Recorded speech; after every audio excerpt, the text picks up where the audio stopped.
नमस्कार, मैं एनआर मनोहर। आज हमारे स्टूडियो में आए हैं स्टूडेंट सीमा सिंह और गृहिणी मंजू बेड़ा। एक बेहद समाज की डरावनी तस्वीर आपके सामने रखना जा रहा हूं, क्योंकि इस समय समाज में एक घटनाक्रम घटा है। एक ऐसी समाज की बुराई सामने आई है जिसमें लड़कियों की जो भावना है या लड़कियों के जो सपने हैं वो पूरी तरह से टूट जाते हैं। और एक ऐसी बुराई जिसने पूरे वर्ग को, पूरे समाज को प्रभावित किया है।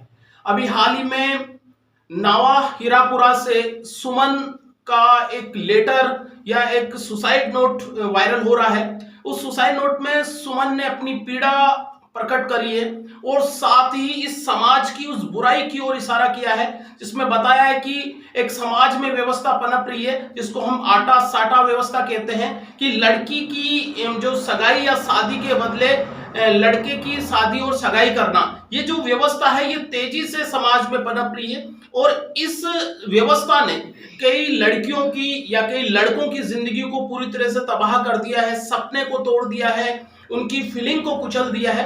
इस मुद्दे पर मैं आज सीमा सिंह और मंजू बेड़ा से बात करूंगा। पहले सीमा, मैं आप ही से सवाल शुरू करता हूं। अगर बात करूं तो एक समाज की एक डरावनी तस्वीर जो अभी मैंने पृष्ठभूमि में बताया, एक मात्र 21 साल की वो लड़की जो एक उनका सपना था, लेकिन समाज की वो बुराई है कि अपने भाई की शादी के बदले उनकी शादी कर दी जाती है। और जो शादी भी जिससे की जाती है उसमें उम्र का बैलेंस नहीं था। आखिर उन्होंने एक ऐसा लेटर लिखा, सुसाइड नोट लिखा, जो पूरे इस समाज को कटघरे में खड़ा कर दिया, उन समाज के ठेकेदारों को कटघरे में खड़ा कर दिया। एक ऐसी व्यवस्था की ओर इशारा किया है कि आप आटा साटा जो व्यवस्था है वो लड़कियों के लिए घातक है। इस बात से कितने सहमत हो? दर्शकों को मेरा नमस्कार। आटा साटा जो लड़कियों का, इसमें भविष्य पूरा खराब हो जाता है।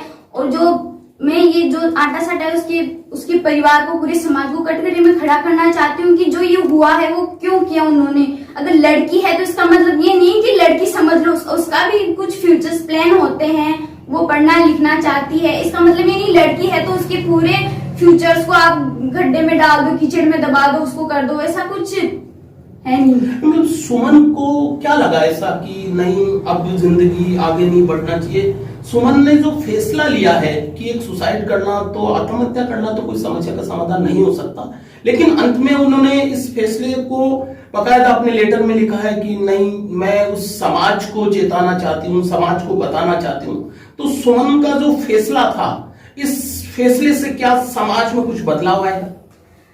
अगर हम समाज में बदलाव लाना चाहें ना तो जरूर आएगा। सुमन ने जो किया वो तो खैर गलत किया उन्होंने, लेकिन वो समाज को बताना चाहती। अगर सुमन ने क्या, अगर उसी के साथ अगर और लड़कियों के साथ ही आटा साटा होगा तो फिर लड़कियों को जन्म लेना ही मुश्किल हो जाएगा ना। जन्म लेना जरूरत ही क्या है उनको। मंजू जी, आप मुझे बताओ कि आप एक लड़की की, मतलब बेटी की माँ भी हो, आप इस पीड़ा को समझ सकती हो कि जब बेटी पैदा होती है तो वैसे भी समाज में लड़कियों को पैदा होने पर हम जिस परिवेश में रहते हैं तो ज्यादा खुशियां नहीं होती है। हालांकि आजकल तो पूरा समाज बदल गया है। एक लड़की को पढ़ाते हैं, लिखाते हैं, हम डॉक्टर इंजीनियर बनाने का सपना देखते हैं, लेकिन अंत में जब भाई की शादी नहीं हो रही है तो बहन की कुर्बानी दे देते हैं कि आइए जी, भाई की शादी के लिए बहन की आटा साटा व्यवस्था है। क्या लगता है कि व्यवस्था तेजी से बढ़ रही है, समाज में बहुत ज्यादा बढ़ रही है व्यवस्था? जी हाँ, हमारी तो भावना ये है कि ये 21 साल की सुमन ही नवा की, तो सभी माता पिता, सभी समाज से मेरा तो हाथ जोड़ निवेदन है कि आप बच्चा और बच्ची को सभी को एक समान रखना चाहिए। ऐसा आटा साटा वाला काम नहीं करना चाहिए। लड़की को 3 जगह से आटा साटा घूमता है, तो हमारी समाज में ऐसा नहीं होना चाहिए।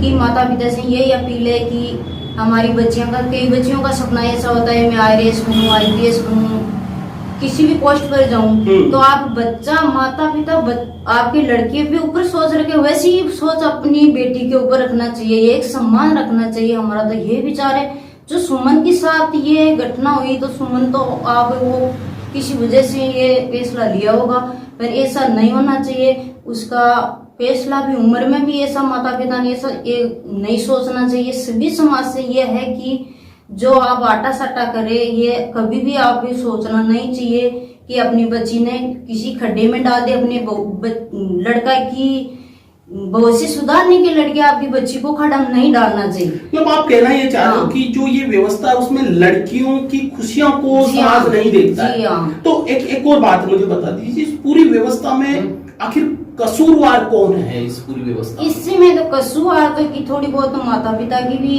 है भी कि अपनी बच्ची को अपने बेटे के भविष्य सुधारने के लिए अपनी बच्ची को खड्डे में डाल दें, ये ऐसी सोच नहीं रखनी चाहिए। सभी समाज से ये मेरी अपील है कि अपनी बच्ची को अपने बेटे से बढ़कर न रखना चाहिए कि वो कन्या है, वो दो घरों को सुधारती है। पहले तो अपने माँ बाप की इज्जत को ऊपर लाती है, फिर ससुराल जाती है तो वो अपने ससुराल को भी भविष्य के ऊपर लाती है। मतलब दो घर की हाँ। वो उनका इमेज, उनका जो हाँ, इमेज बढ़ाती है। वो बढ़ाती है। बहुत अच्छा कहा आपने। अच्छा सुमन, मैं सीमा आपसे जानना चाह रहा हूँ कि अगर सुमन जैसी ये जो लड़कियां हैं, बहुत सारी लड़कियां हैं, आखिर कब तक सुमन जैसी लड़कियां या विवाहिता आत्महत्या करती रहेगी?